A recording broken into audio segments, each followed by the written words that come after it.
Hare Krishna. So,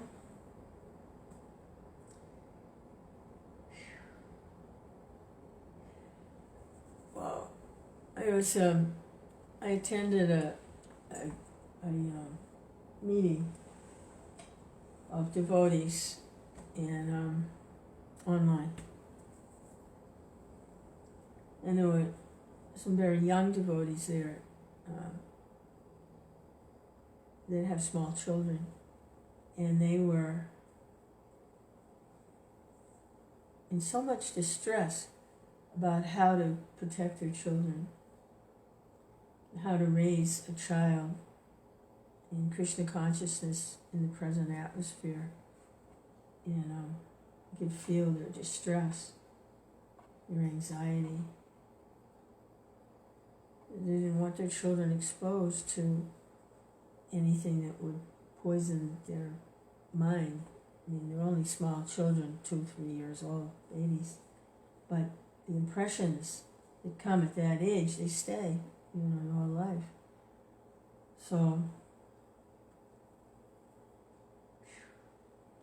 no one mentioned it, but I thought of it later, that you hear that saying, it takes a village to raise a child? Why? Because the village creates the atmosphere, a healthy atmosphere. So the social structure now, for the most part, everywhere, is very disrupted. So it really, to try and raise a child now is very difficult because it takes a village to raise a child. So these young devotees, they were feeling this awful pressure of how to protect their child.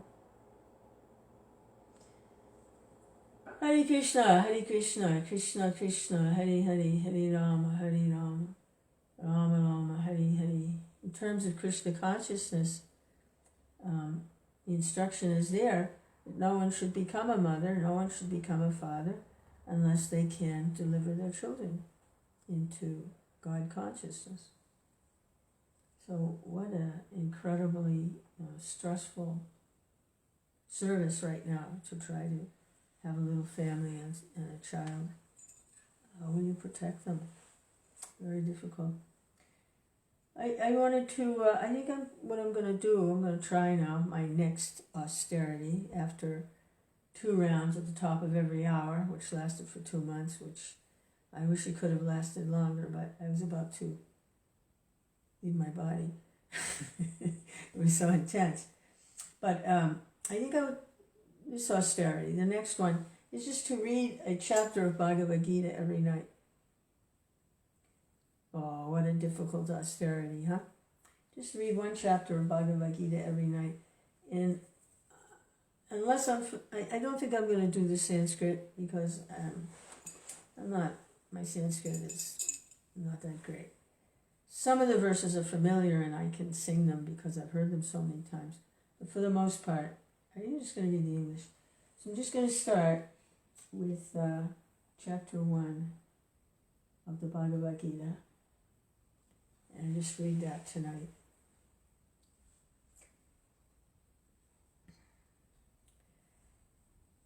Dhritarashtra said, O Sanjaya, after assembling in the place of pilgrimage at Kurukṣetra, what did my sons and the sons of Pandu do, being desirous to fight? So this is Bhagavad Gita as it is. I like the old version. I know it has a lot of typo errors and stuff in it, but this is the one I grew up with. So I think it's understandable, I'm kind of attached to it. So this is the one I read from. There are other editions, and whatever works for you, This works for me, so this is what I do. So again, text 1 by Prabhupada, A.C. Bhaktivedanta Swami Prabhupada, translated with commentaries. So text 1 again. Dhritarashtra said, O Sanjaya, after assembling in the place of pilgrimage at Kurukṣetra, what did my sons and the sons of Pandu do, being desirous to fight? Sanjaya said, O king, after looking over the army gathered by the sons of Pandu, King Duryodhana went to his teacher and began to speak the following words. O my teacher, behold the great army of the sons of Pandu, so expertly arranged by your intelligent disciple, the son of Draupadi. Here, in this army, there are many heroic bowmen equal in fighting to Bhima and Arjuna. There are also great fighters like Yuyudhan, Virata, and Draupadi. There are also great heroic, powerful fighters like Drishtaketu, Chekitana, Kasiraj, Purujit, Kuntibhoja, and Saibhya. There are the mighty Yudhamanyu, the very powerful Uttamoja, the son of Subhadra, and the sons of Draupadi. All of these warriors are great chariot fighters. O best of the Brahmanas, for your information, let me tell you about the captains who are especially qualified to lead my military force. There are personalities like yourself, Bhishma, Karna, Kripa, Aswatthama, Vikarna, and the son of Somadatta called Bharishrava, who are always victorious in battle. There are many other heroes who are prepared to lay down their lives for my sake. All of them are well equipped with different kinds of weapons, and all are experienced in military science. Our strength is immeasurable, and we are perfectly protected by Grandfather Bhishma, whereas the strength of the Pandavas, carefully protected by Bhima, is limited. Now, all of you must give full support to Grandfather Bhishma, standing at your respective strategic points in the phalanx of the army. Then Bhishma, the great valiant grandsire of the Kuru dynasty, the grandfather of the fighters, blew his conch shell very loudly, like the son of a lion, giving Duryodhana joy.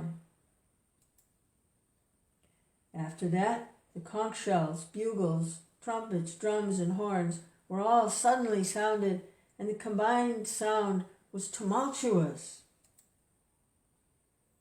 On the other side, both Lord Krishna and Arjuna, stationed on a great chariot drawn by white horses, sounded their transcendental conch shells. Then Lord Krishna blew his conch shell called Panchajanya. Arjuna blew his, the Devadatta, and Bhima, the voracious eater and performer of Herculean tasks, blew his terrific conch shell called Pandram. King Yudhisthira, the son of Kunti, blew his conch shell, the Ananta Vijaya. Nakula and Sahadev blew the Sughosha and Mani Pushpaka. That great archer, the king of Kasi, the great fighter Shikandi, Drishtadyumna, Virata, and the unconquerable Satyaki, Draupadi, the sons of Draupadi, and the others, O king, such as the son of Subhadra, greatly armed, all blew their respective conch shells. The blowing of these different conch shells became uproarious, and thus vibrating both in the sky and on the earth, it shattered the hearts of the sons of Dhritarashtra. O king, at that time, the son of Pandu, who was seated on his chariot, his flag marked with Hanuman, took up his bow and prepared to shoot his arrows, looking at the sons of Dhritarashtra. O king, Arjuna then spoke to Rishikesh, Krishna, these words. Arjuna said, O infallible one, please draw my chariot between the two armies, so that I may see who is present here, who is desirous of fighting, and with whom I must contend in this great battle attempt. Let me see who have come here to fight, wishing to please the evil-minded son of Dhritarashtra. Sanjaya said, O descendant of Bharata, while thus addressed by Arjuna, Lord Krishna drew up the fine chariot in the midst of the armies of both parties. In the presence of Bhishma, Drona, and all other chieftains of the world, Rishikesh, the Lord said, Just behold, Partha, all the Kurus who are assembled here.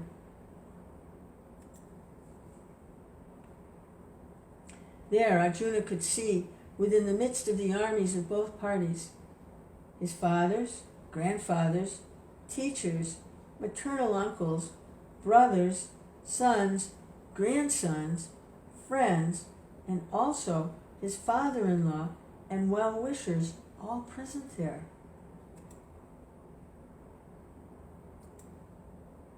When the son of Kunti, Arjuna, saw all these different grades of friends and relatives, he became overwhelmed with compassion and spoke thus. Arjuna said, My dear Krishna, seeing my friends and relatives present before me in such a fighting spirit, I feel the limbs of my body quivering and my mouth drying up. My whole body is trembling, my hair is standing on end, my bow, Gandiva, slipping from my hand, my skin is burning.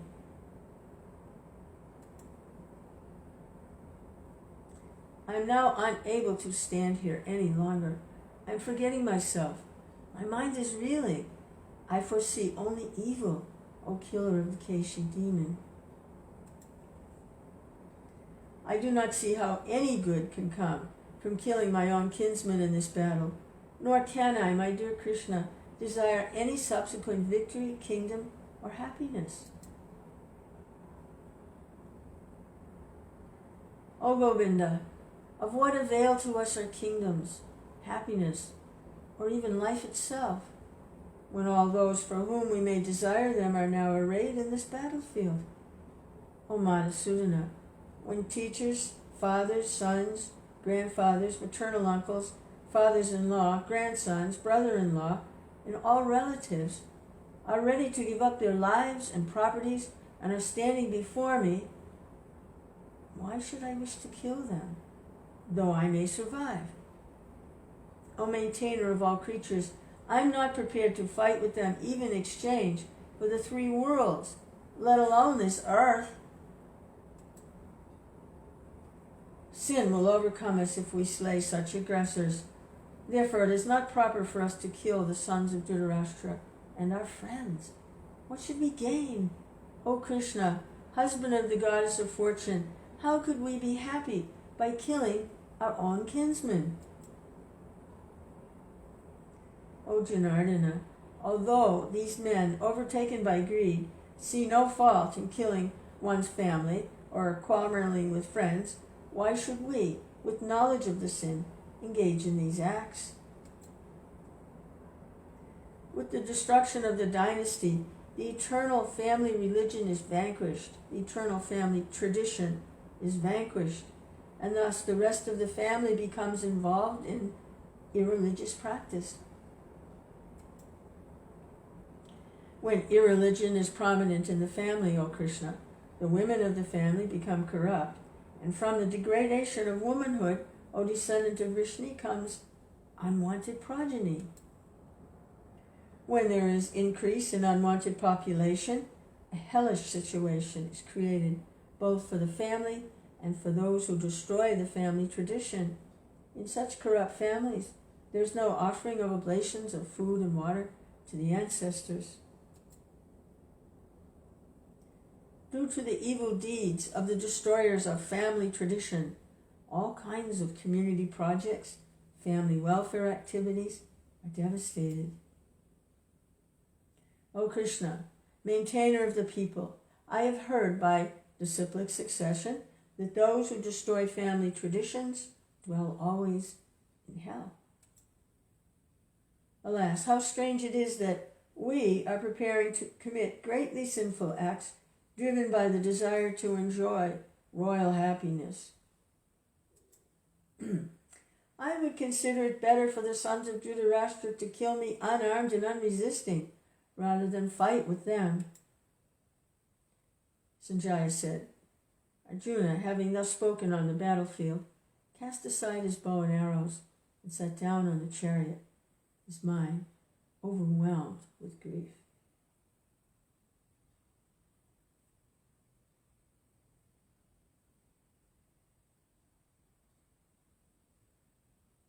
A short purport here, Prabhupada. While observing the situation of his enemy,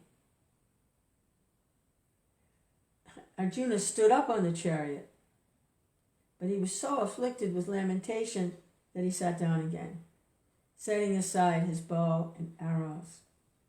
Such a kind, soft-hearted person in the devotional service of the Lord is fit to receive self-knowledge. So that's chapter 1. Hare Krishna. Yeah, I read a chapter every night. Hare Krishna. Hare Krishna.